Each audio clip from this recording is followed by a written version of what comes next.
You're listening to the Therapist to Millions podcast, where we get under the skin and into the brains of the world's leading therapists with Dr. Susan Spicer and myself, Damien Mark Smith, as we delve into the world of all kinds of effective therapies with fascinating and challenging cases, plus marketing tips and what's really working in mental health right now. Hello and welcome to the Therapist to Millions podcast, where we get under the skin and into the brains of the leading therapists around the world. And today, from the not so sunny United Kingdom, we have Dr. Doreen Fleet, who is a Chartered Psychologist and a BACP accredited therapist. Starting her own private practice in 2006, she's been a senior lecturer for Staffordshire University and is a senior fellow with the Higher Education Academy.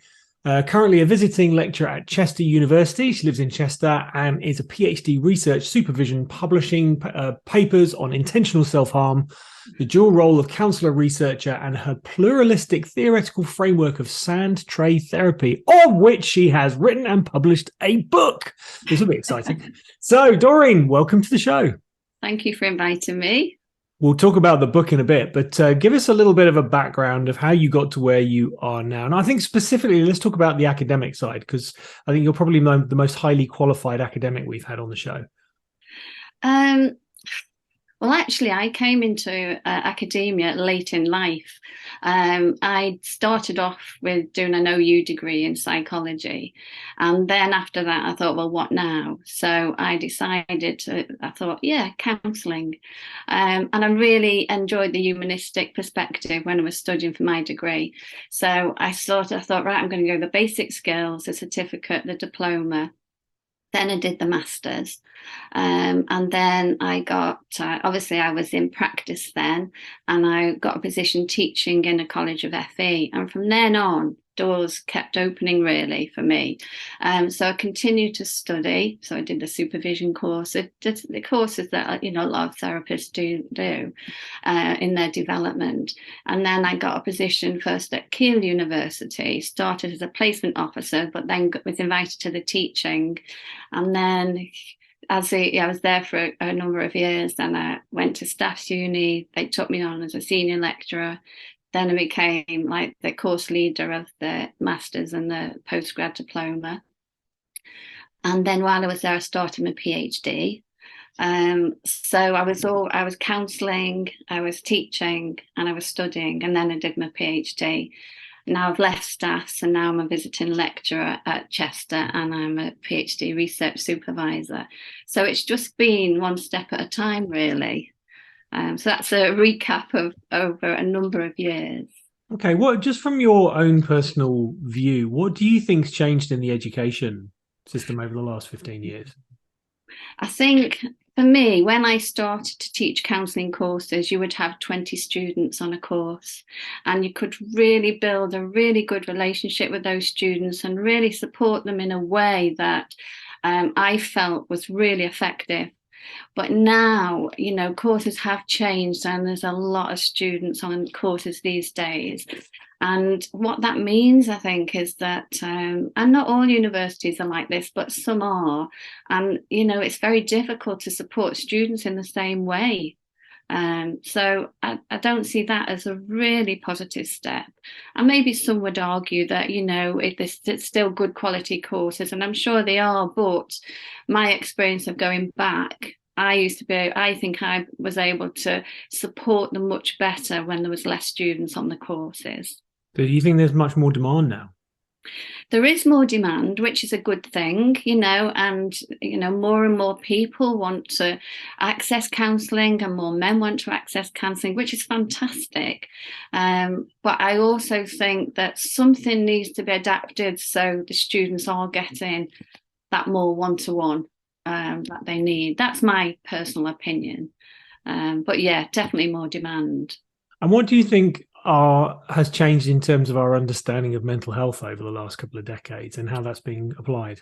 Well, I think it's very, it's getting there now. More and more men are coming out and saying, I suffer from anxiety, from depression, and, I just, it's going in a positive way. And I think that can only benefit society as a whole, that it's not such a stigma now to access therapy. And I find that, that's really, really good. There's still a lot more that could be done. I think, counsellors still either poorly paid generally or volunteer. So I think the government, could actually put more funds into that, with different types of therapy, not just CBT, but, person-centered therapy, all different types of therapy. So I think there's still work to be done, but it's going in the right direction. And just as an addendum to that, bearing in mind that most counsellors and therapists set up on their own and they're sole traders, are they now sort of teaching that business side of it as well on the marketing? You mean the courses? Yeah.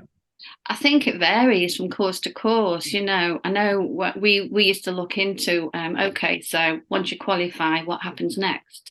So we would look at sometimes, maybe when you sort of are getting a bit more experience to have a website, if you want to counsel more than one day a week, or, if you want to be your work, it might be that you have to actively do something to, to actually invite more clients to, self-referrals. And so there is that side to it. I think it depends on what, as a therapist, what you want to do. I mean, for me, I was always, like I said, I was teaching, offering counselling, supervision, and I was studying. So I had enough clients, but if I was doing counselling 3 or 4 times a week, I would have actively, done something different to bring those clients in. Okay, so let's talk about some cases using hypotheticals and no identifying factors. What's an example of your most successful case? One that perhaps wasn't so successful, ideally what you learned from it, and then an unusual or interesting or fascinating one. Okay, there's a lot of questions there, so I'll go with the first one. The example I can share is from my case study, which is from a PhD, as all the clients involved in that gave consent to share the information. So I just need to consult my notes because I don't want to miss anything out, because I want you to get the full picture of the example I'm going to give. So I was delivering 6 sessions of sand tray therapy to each client who wanted to be involved in the research. So I was taking that dual role of therapist and researcher. But the counselling was the main focus. That was a priority. So Grace, not her real name, but a pseudonym, she presented with anxiety. And in the initial session, she focused on her perfectionism. And that was causing her some concern. But later on in that first session, she focused on her husband's heavy drinking, alcohol consumption. And she described how she didn't like him when he'd been drinking. But at this time in the therapy early on, she felt that she could bring change. So she was taking responsibility for her husband. So I can bring change. So we'll move on to session 3. And Grace placed a female object representing her in the sand and a male object representing her husband in the sand. And there was a distance between them facing each other. And that distance was her about, she felt that she was moving away from her husband. There wasn't that closeness that there was before because of this issue of drinking. So she decided at the end of that session that I've got to confront him, because she'd been dodging around the issue. It's like she was hoping it would change and nothing was changing. So moving on to session 4, again, she placed the male and female objects in the sand in the same position. And she began by saying that she had confronted her husband and he had listened, and reassured her that everything would be okay. And she was glad about that. But later on in the session, she placed a spider object. So that's Grace, that's her husband, and the spider object was in between, in front. And she touched the spider and said, "It's always in the back of my mind, this thing, this spider, this horrible thing is always there, even though we chatted and stuff." And as she was talking, I noticed that she placed a spider upside down on its back. So after some moments when it felt appropriate, I said, "I've just noticed you've put the spider upside down." Grace laughed with surprise and then said, maybe it's like trying to hide almost. And I reflected back in a questioning tone, "Hide?" She said, yeah, don't want to confront it. Yeah, there's a big spider. Then I tentatively began to ask her a question of, "So when you think of a spider on its back," and I didn't get to complete the question when Grace took the lead and said, "It's probably dead, like the end of my relationship. Is the relationship dead?" So she'd asked this question out loud. And here she was beginning to acknowledge the possibility that her relationship might end. Then in the following session, again, Grace placed the male and female objects in the same position, but further apart. And instead of facing each other, they were facing out. And she placed the spider again, but this time the right way up, closer to them. And she went on to say how her husband was still drinking. And for the first time, she'd noticed that the female object had its hand up like this. And she said, "It's like I'm waving him goodbye." She said, "And it's right between us. We could definitely end up splitting up. Dead spider, like the end of the relationship." And she went on, "I just need to let go. He's dragging me down. That scary object is creeping towards us. It was on its back last time. Now something bad or scary could be coming closer. Yeah, coming forward." So the possibility of the end of the relationship was now more of a probability unless her husband changed. So just looking back on that little session, it's how did that help Grace? Well, number one, she began to unpack her anxiety concerning her husband's drinking. And number two, she tested out her initial belief that she could take responsibility and make him change by confronting him that their relationship was at risk. And then she also began to realize that it could not be her responsibility, that any change had to come from her husband. And she'd made the decision by the end of therapy that if things continued as they were, she would leave. She would end the relationship. And that excerpt is in my book, chapter 4 in my book, if anybody wants to read any more, because there's other excerpts in there. So that was one example of how, the power of the sand tray and the objects. Do you want to just kind of give us a brief description of what sand tray therapy is then, for anyone who's not sure? Yeah. Well, the sand tray serves as a stage where clients work with the objects to represent their intrapsychic experience, their inner world, their interrelational experience, and sometimes their cultural and spiritual experience. And in a way, they act like physical metaphors. But the thing about the sand tray, what's really helpful is that the sand tray itself acts like a natural container. The client is sitting in front, the therapist sitting alongside, and it allows the client to take one step out of their pain, but without losing connection to thought and feeling. And it's like it helps them not to become overwhelmed and to stay with the process. And in a way, they become like the experiencer, observer at the same time. And I've developed this theoretical framework about pluralistic sand tray therapy. But even before my PhD, I used to use the sand tray and objects with clients who wanted to work that way. And I found it very helpful, with men who, not just men, but some men pop into my head straight away, but some women as well, who couldn't really access emotion and express that. And it's something about the sand tray, the symbolism, the touch of the sand, the touch of the objects that really sort of helps them go there, and express the feelings. It's like the feelings are in the room. But there is this sense of safety with it. And it must be because obviously the therapists are there helping the client all the way, but there's that distance, but without losing the connection. So, I'm a fan of Sandtray. I've used it for a while. So it doesn't work for everybody, but it's an option. That's, different things work for different clients and different therapists. Do you know where it originated from? Well, I think, at the moment, it was brought mainly with children. It was used mainly with children first of all, but if you look at America, the Jungian approach is predominant.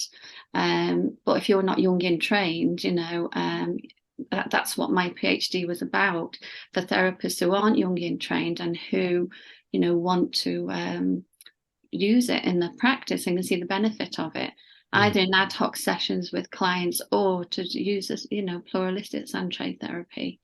I love it. It's tactile. It's obviously there's that kind of connection with being playful as well. Yes. So that's really interesting. Yeah. So what about a challenging case? Well, crucially, what did you learn from it? From that case? One that was particularly challenging, or a fascinating one that was just really unusual. I suppose, thinking back, sometimes you get a client and no matter how much you try, you don't connect, and I suppose I'll be careful what I say here, but one was a teenage girl, very closed off, and almost forced to come to counselling by her parent. And in the initial session, it was about me trying to connect and saying, look, this is about you. And if you don't want to be here, it's not going to work. But I still had the hope that, by the end of the first session, that she would connect. But she didn't. And, and it was about saying to her at some point that, if you want to leave, that's your choice. You need to leave. And I suppose she did. And then the mum was waiting in the car. So I just said, look, it's not for her. She has to want to come. And I suppose it's easy to see that as a failure. But it's about me saying, you know what, you can't counsel everybody. And it's about letting that go and thinking, still think it's an opportunity missed, because if maybe she'd give it a go, we might have got a connection, but it is what it is. And I just had to let go of that I couldn't connect with her no matter how I tried. Did she ever get a chance to use the sand at all? It was the first, she only came for that first session. She didn't want to do, because normally I would offer creative ways, a bit more structured with teenagers if they don't want to just sit and talk, and also they're not looking at you. And I offered that, but there was nothing. She was completely closed down. So and I just hope that at some point, she, maybe not me, but with somebody else, she can access counselling and explore what she needs to explore. But you can't force somebody into counselling, can you? No, absolutely not. Okay, so let's just talk about you for a minute. So how do you look after your own mental health? Well, I am a firm believer in exercise, and a lot of people go, oh no. So I do exercise. I've practiced Aikido for years. Oh wow. And I think with that, it's about when you're on the mat, because you like doing rolls and things, and you're throwing people and they're throwing you, you have to focus in the moment. You can't be thinking about, your last client or your next client or your next teaching session. You have to focus in the moment. So I found that very useful over the years. But also I do like exercise, like kettlebells and things like that, out in the fresh air. So you're getting that fresh air. A lot of us work from home these days. So it's about sort of getting that fresh air and getting out. So I find that useful. Obviously, there's always your supervisor to talk things through, your own therapist if you need therapy. But also being able to, if you have a really, really difficult session, to say to yourself, this isn't my stuff. I don't want to take this into my own life and my family life. So somehow it's about clearing that, whether it's breathing stuff out, you can feel like the residue in your stomach or your chest, about breathing that out. So meditation, breathing. I find that useful as well. Yeah, that's really useful. So let's just talk about your own practice. What's been the most successful marketing technique you've used to grow it? Well, I'm a firm believer in word of mouth, to be honest. I'm a bit old-fashioned that way. And I think, like I said before, because I've always been counselling, teaching, studying, offering supervision, I've always had enough clients and, self-referrals and EAP clients. But colleagues who do more counselling than me, if like full-time or for 4 days, they'll have a website, and you get clients that way. So for me, it's fit with what I do. I don't just counsel; I do other things as well. So okay, so let's talk about books, because you've written a book now, Pluralistic Theoretical Framework of Centre Therapy. Are you writing another one? Have you thought about writing another one? I have thought about writing another one. I've got an idea, but it's only in initial stages of that. But just at the moment, I'm one of the guest editors for a special section in CPR on grounded theory and qualitative research, because mine was a grounded theory study. So we've invited researchers to submit papers. So me and a team of three others as well. So I'm focusing on that at the moment, and then maybe further at the end of next year I'll think about another book. But just at the moment I'm just sort of thinking about this next goal that I've got. Now, talking about books, what is your favorite therapy book and why? And then also your favorite non-therapy book? Right. There's so many good therapy books, aren't there? I think the one that really still stays with me was one I read right at the beginning of my training. And some would say, well, it's not really an academic book. There's no references in it. But I loved reading Dibs in Search of Self by Virginia Axline.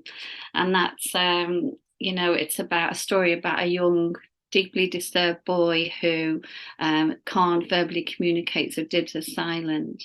And his therapist, Miss A, introduces him to sound play, and he begins to act out his feelings. And what I loved about that was the depth of connection between Dibs and his therapist, and the creativity and the play and the freedom in that.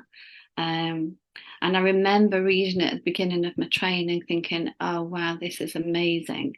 And the question I had at the end of that was, well, if this can work with children, why not with adults? And I suppose the seed was planted really for my way of working and then my PhD. So I love that. That's brilliant. Okay, what's your favorite general book? Oh, I love reading. I've read so many books, and now I've got a different work pack, and I have a bit more time as well to read. Let's see. The one that I loved was White Fang by Jack London. And that's a book about a wolf cub. Well, he's actually part wolf, part dog. And he's the only survivor after his mother is killed. It's based in Alaska. And it's about White Fang trying to survive in that really harsh environment. And as he does try to survive, he comes across man. And the book tells the story, the connection and the conflict between White Fang and man. And I just thought that was just a brilliant book. I wouldn't say the end, because if anybody hasn't read it, say the end. Yeah. That's an amazing book. Yeah, it even makes you feel cold reading it. Okay, what's your best top tip for mental health in the world today? Just a general one. Oh gosh, what a question, especially at this time. I suppose what I would say, if you're not living in a war-torn country, because the thing there is about survival, isn't it? Yeah. But for the rest of us who aren't living in that environment, I would say, and I'm saying this to myself as well, not just for other people, but aim to avoid living mostly in the past or mostly in the future. Don't try not to be concerned and when worried about what's already happened and what may happen, but strive to stay more in the moment so you can fully experience the present. I keep reading this term about doom scrolling, that excessive news consumption. And when you think back in the past, that I would think most people would probably watch the news once a day, maybe at 6 o'clock or another time. But now what do? We have an iPhone, most of us, with the news app on, or on your computer or on the TV. And, that excessive news consumption, that doom scrolling, it's going to have negative consequences. There's a lot of fear, a lot of anxiety. And I found a piece of research by Manel and Mies, 2022. So that's a real, recent piece of research. And it was on doom scrolling.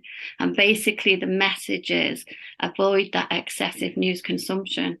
And it's not about burying your head in the sand and ignoring what's going out there, but it's about having some kind of balance.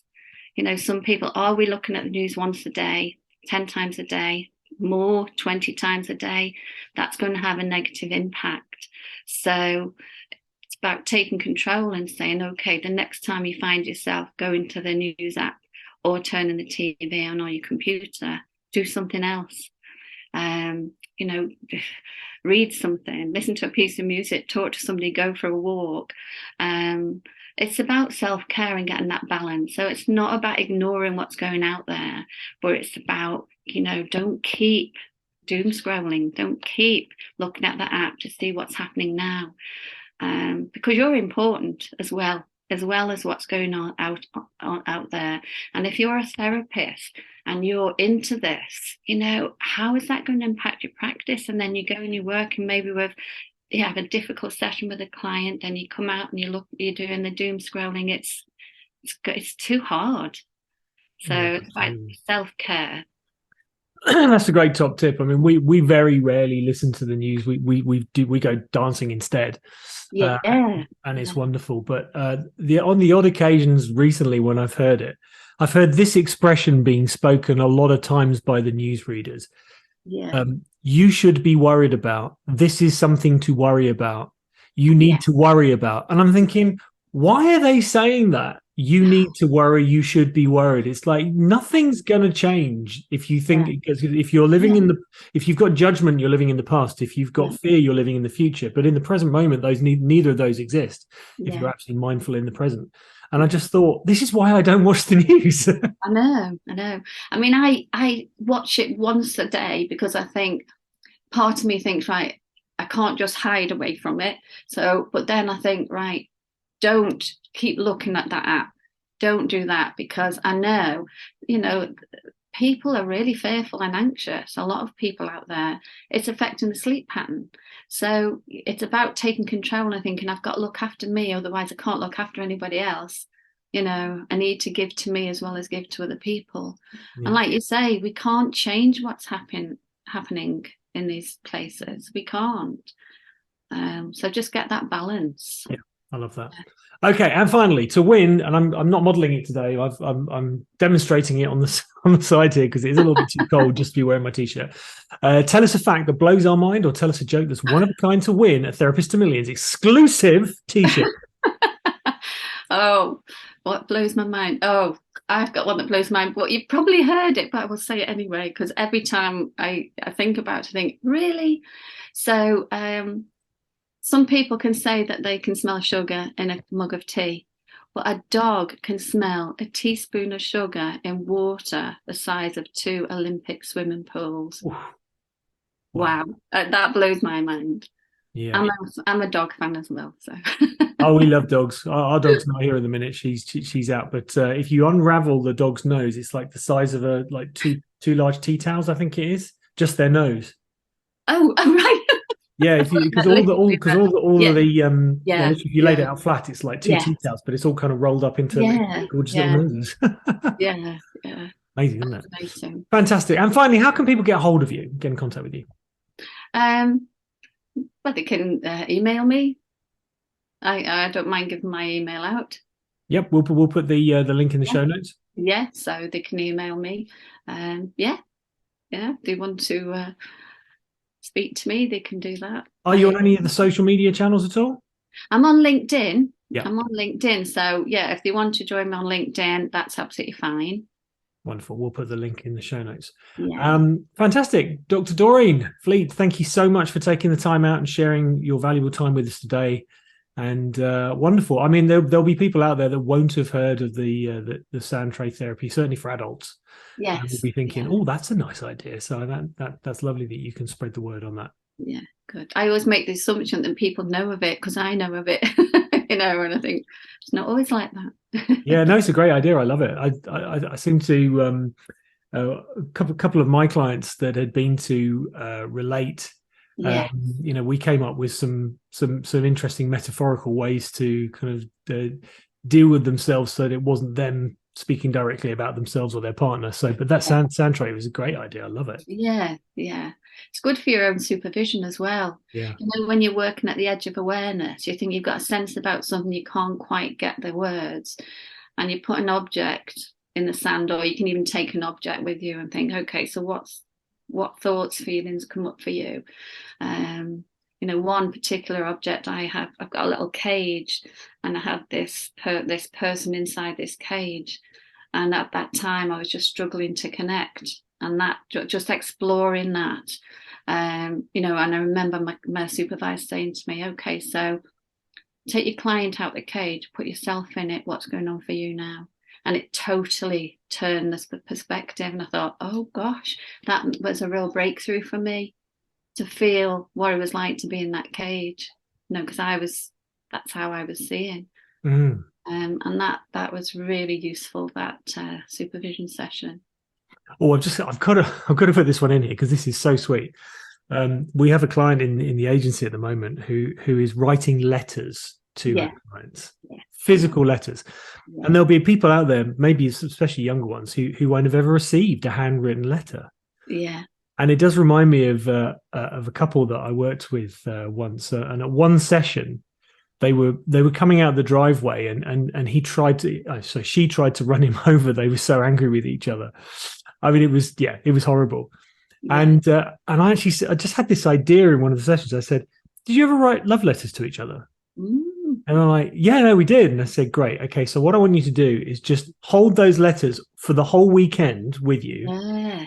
And you can only think about what's in those letters. You can only think about what made you fall in love with each other, and only think of the best in each other. But hold on to the physical letter. The letter is the thing.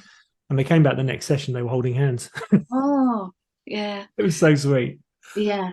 Just that physical touch of things. So that's why it reminded me of the sand tray therapy. It's like it's touch. And I think that's a really crucial.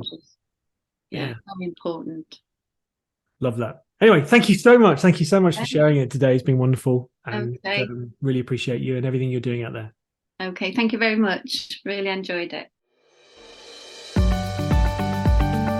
If you enjoyed this week's episode of the Therapist to Millions podcast, may we invite you to check out our free for life Therapist to Millions online membership course for therapists and coaches who want to grow their business without trading more time for dollars.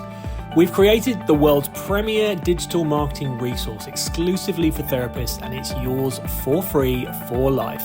Just head over to therapisttomillions.com and sign up now.